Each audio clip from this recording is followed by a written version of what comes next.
तो hi friends, good morning everyone. My name is Suraj Kumar. तो चलिए फिजिक्स का यानी कि डायरेक्ट हम पॉइंट पर ले चलते हैं। तो यानी कि जैसे हम चैप्टर पर चल रहे थे तो डायरेक्ट हम पॉइंट पर आते हैं, नेक्स्ट पॉइंट की ओर। तो पहला पॉइंट क्या कहता है, किसी बिंदु पर द्रव का दाब द्रव के घनत्व पर निर्भर करता है। यानी कि किसी बिंदु पर द्रव का जो दाब होता है, जो प्रेशर होता है, द्रव के यानी कि घनत्व यानी कि डेंसिटी पर क्या करता है, निर्भर करता है।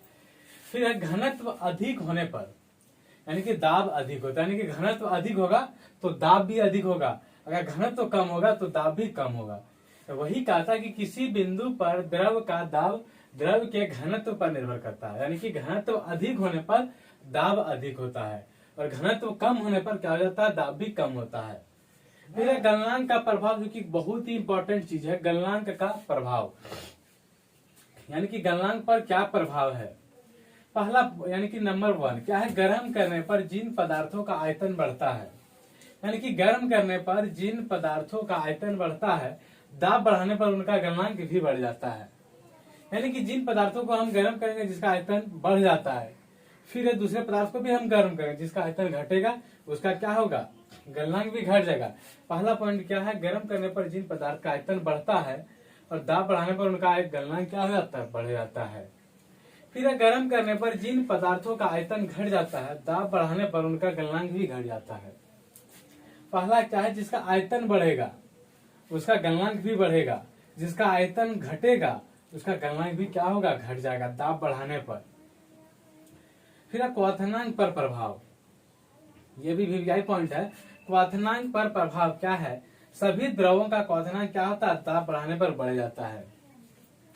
क्या कहता है, सभी द्रवों का क्वथनांक जो है दाब बढ़ाने पर क्या होता है, बढ़ता, हमेशा बढ़ता है। सभी द्रवों पर क्वथनांक दाब बढ़ाने पर क्या होता है, बढ़ जाता है, क्वथनांक बढ़ जाता है। उसके बाद चलते हैं प्लवन का नियम। प्लवन का नियम क्या कहता है, संतुलित अवस्था में तैरने पर वस्तु अपने भार के बराबर द्रव विस्थापित करता है। यानी कि जब संतुलित अवस्था में कोई वस्तु तैरती है तो क्या है, वस्तु अपने भार के बराबर द्रवों का विस्थापित करती है, बराबर द्रव विस्थापित करती है। घनत्व यानी कि डेंसिटी बराबर फॉर्मूला है द्रव्यमान बटे आयतन। यानी कि घनत्व डेंसिटी बराबर क्या फॉर्मूला है, डेंसिटी बराबर है द्रव्यमान बटे आयतन। द्रव्यमान का इसका यानी कि ऐसा यूनिट हम निकालने के लिए आपको सिखाए थे कैसे निकालना है। अगर आपको फॉर्मूला पता है तो ऐसा यूनिट निकाल सकते हैं। कैसे, घनत्व बराबर होता है द्रव्यमान बटे आयतन। तो द्रव्यमान क्या होता है, केजी। द्रव्यमान का ऐसा यूनिट क्या होता है, केजी, और आयतन का होता है मीटर क्यूब। तो मिला के हम बना दे तो क्या हो जाता है, केजी पर मीटर क्यूब। यानी कि इसको कह सकते हैं केजी, ऐसे कह सकते हैं, या फिर ये चीज दोनों क्या सेम है। यानी कि अगर हमको फॉर्मूला पता रहता तो इसका ऐसा यूनिट बना सकते हैं। यानी कि अगर पूछ दे घनत्व क्या है, जैसे कि फर्स्ट क्लास में बताए थे दो मात्रक, मूल मात्रक और व्युत्पन्न मात्रक, यानी कि फंडामेंटल यूनिट और दूसरा था डेराइव यूनिट। तो फंडामेंटल अगर पूछ दे कि घनत्व कौन सा है, फंडामेंटल है या डेराइव है, तो घनत्व क्या है, घनत्व हो जाता है डेराइव यूनिट। फंडामेंटल कितना था, 7 था, उसी से बनाएंगे, बोले थे कि डायमेंशनल फॉर्मूला। लेकिन अगर पूछ दे घनत्व क्या है, फंडामेंटल है या डेराइव यूनिट है, जैसे पूछेगा द्रव्यमान, द्रव्यमान क्या है, तो द्रव्यमान हमारा है क्या, तो यह है फंडामेंटल यूनिट। अगर घनत्व तो पूछे तो डेराइव यूनिट। डेराइव यूनिट कैसे हो गया, देखिए जितना भी डेराइव यूनिट है वो सारा फंडामेंटल यूनिट से ही बना है, उसी को हम कहते हैं डेराइव यूनिट। यानी कि घनत्व किससे बना है, फंडामेंटल यूनिट से ही बना। जो कि देखिए ये भी क्या है, तो फंडामेंटल यूनिट है, ये भी इसी दोनों से मिलकर बना, उसी को कहते हैं हम डेराइव यूनिट। यानी कि घनत्व क्या है, मेरा डेराइव व्युत्पन्न मात्रक है। फिर जैसा आपेक्षिक घनत्व। आपेक्षिक घनत्व का फॉर्मूला क्या आता है, वस्तु का घनत्व बटे 4 डिग्री सेल्सियस पर पानी का घनत्व। फिर जैसा आपेक्षिक घनत्व का कोई मात्रक नहीं होता है, यानी कि आपेक्षिक घनत्व का कोई भी ऐसा मात्रक नहीं होता है, यानी कि मात्रकहीन होता है आपेक्षिक घनत्व। फिर आपेक्षिक घनत्व को हाइड्रोमीटर से मापा जाता है, यानी कि आपेक्षिक घनत्व को हाइड्रोमीटर से मापा जाता है। मापने की यंत्र क्या है आपेक्षिक घनत्व को, तो हाइड्रोमीटर। यानी कि आपेक्षिक घनत्व का मापने का यंत्र किसको कहते हैं, तो हाइड्रोमीटर। फिर सामान्य जल की अपेक्षा समुद्र जल का घनत्व क्या होता है, अधिक होता है। सामान्य जल की अपेक्षा समुद्री जल का घनत्व क्या होता है, अधिक होता है। यानी कि सामान्य जल का घनत्व कम होता है और समुद्री जल का घनत्व अधिक होता है। जिसके कारण हमको तैरने में क्या होती है, आसानी होती है। यानी कि सामान्य जल का घनत्व तो कम होता है समुद्री जल की अपेक्षा, और समुद्री जल का घनत्व अधिक होता है सामान्य जल की अपेक्षा। यानी कि सामान्य जल का घनत्व कम होता, समुद्री जल का घनत्व ज्यादा होता, जिसके कारण हमको तैरने में क्या होती है, आसानी होती है। फिर किसी बर्तन में पानी भरा है और उस पर बर्फ तैर रही है। जब बर्फ पूरी तरह पिघल जाएगी तो पात्र में पानी का तल क्या होता है, बढ़ता नहीं है, पहले के समान रहता है, यानी कि अपरिवर्तन होता है। यानी कि किसी भी बर्तन में मान लेते हैं बर्फ का टुकड़ा डाल देते हैं, जब वो पूरी तरह से पिघल जाता है तो पात्र में क्या हो जाता है, पानी का तल। अगर सब कोई क्या कहेगा कि पात्र में पानी का तल बढ़ता है, लेकिन बढ़ता नहीं है, क्या होता है, समान होता है। यानी कि पानी का तल क्या होता है, बढ़ता नहीं, पहले के समान ही रहता है, यानी कि अपरिवर्तन रहता है। अगर पता नहीं होता तो आप आराम से सबको क्या मारते कि बढ़ता है, यानी कि पानी का तल सबको ज्यादातर क्या मारता है कि पानी का तल बढ़ जाता है, लेकिन बढ़ता नहीं है, क्या होता, समान होता है। फिर दूध की शुद्धता मापने के लिए किस चीज का उपयोग करते हैं, तो दुग्ध मापी, हिंदी में कहते हैं दुग्ध मापी, इंग्लिश में कहते हैं लैक्टोमीटर। यानी कि दूध की शुद्धता को मापने के लिए दुग्ध मापी कहते हैं, या फिर इंग्लिश में क्या कहेंगे, लैक्टोमीटर। यानी कि दोनों इसलिए लिख देते हैं, अगर आपको कहीं कहीं डायरेक्ट दुग्ध मापी भी लिखा रहेगा या फिर कहीं कहीं आपको डायरेक्ट लैक्टोमीटर ही लिखा रहेगा। तो दोनों चीजों का ध्यान में रखना, दूध की शुद्धता को मापी जाती है दुग्ध मापी से, या इंग्लिश में लैक्टोमीटर से मापी जाती है। फिर गैसों में संयोजक बल का मान क्या होता है, न्यूनतम होता है। गैसों में संयोजक बल का मान कितना होता है, तो न्यूनतम होता है, सबसे कम होता है गैसों में संयोजक बल का मान। पृष्ठ तनाव का ऐसा मात्रक न्यूटन प्रति मीटर होता है।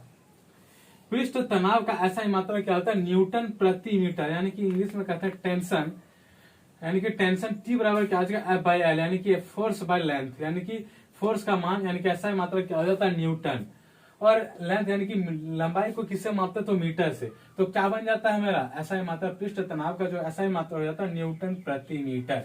यानी कि वही बात बोल रहे थे कि आपको फॉर्मूला पता रहता है तो आप आराम से ऐसा यूनिट निकाल सकते हैं। तो पृष्ठ तनाव भी हमारा क्या हो जाता है, डेराइव यूनिट बन जाता है। फिर चलते हैं, द्रव का ताप बढ़ाने पर पृष्ठ तनाव कम हो जाता है।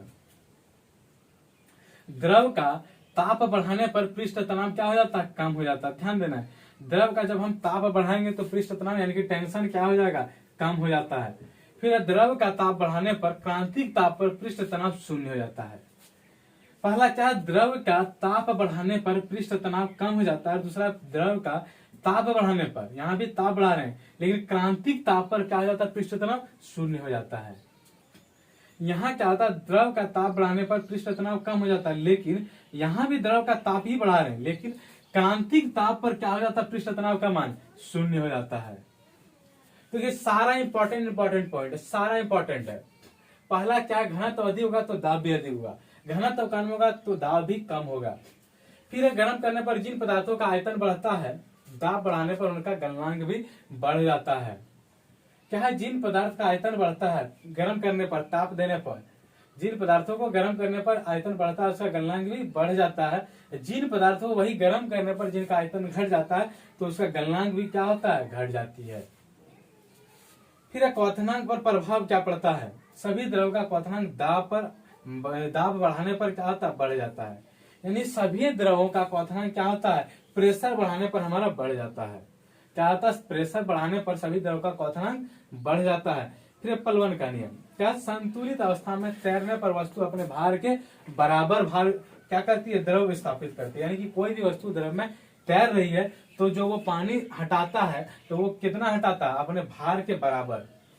आप यानी कि कोई भी पानी में कोई वस्तु तैर रही है, मान लेते कोई नाव ही अगर तैरती है तो नाव का जितना भार होता है वो अपने भार के बराबर पानी को यानी कि हटाती है, जिससे कारण वो डूबता नहीं है। अगर कोई भी नुकीला चीज डालते हैं तो वो डूब जाता है। इसका कारण क्या है, वो अपने भार से कम ही पानी स्थापित कर पाती है, जिससे कारण वह डूब जाती है। तो वही चीज यहाँ बता रहा, संतुलित अवस्था में तैरने पर वस्तु अपने भार के बराबर द्रव विस्थापित करता है, जिसके कारण वह तैरती है। फिर घनत्व, डेंसिटी बराबर क्या था, द्रव्यमान बटा आयतन। इसका यूनिट आप निकालने के लिए आपको सिखाया, अगर फॉर्मूला पता रहता तो यूनिट निकाल सकते हैं। अगर पूछ दे घनत्व मतलब घनत्व क्या है, मूल मात्रक है या व्युत्पन्न मात्रक है, तो आपको बताना है व्युत्पन्न मात्रक है, यानी कि डेराइव यूनिट है। अगर पूछ दे घनत्व फंडामेंटल या डेराइव, तो आपको बनाना है क्या डेराइव। कैसे? फंडामेंटल द्वारा जो भी यूनिट बनाया जाता है उसको हम कहते हैं डेराइव यूनिट।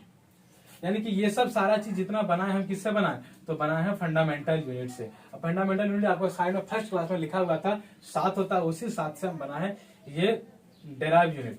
फिर अपेक्षित घनत्व का, यानी कि फॉर्मूला क्या होता है, वस्तु का घनत्व बटे 4 डिग्री सेल्सियस पर पानी का घनत्व। फिर अपेक्षित घनत्व का कोई भी मात्रक नहीं होता है, मापा जाता है किसको, तो हाइड्रोमीटर से मापा जाता है अपेक्षित घनत्व। यानी कि सामान्य जल की अपेक्षा समुद्र जल का घनत्व क्या होता है, अधिक होता है।